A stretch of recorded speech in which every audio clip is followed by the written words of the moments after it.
Here in Thailand, tonight is Loy Krathong, which is the time that Thai people send beautiful flower arrangements into the waters of the Mekong River to appease the spirits. And here are some Thai ladies making all day. They work to make these beautiful flower arrangements for Loy Krathong. Here is one of the Thai ladies. Excuse me, could you say something please?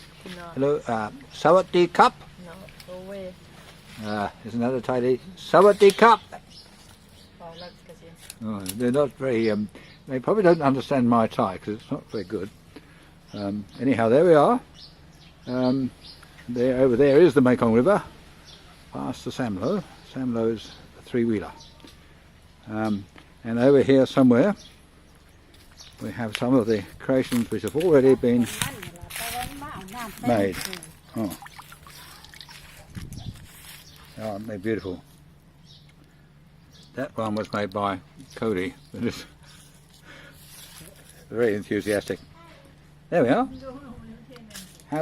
Tonight I shall take video of the Loy Krathong celebrations.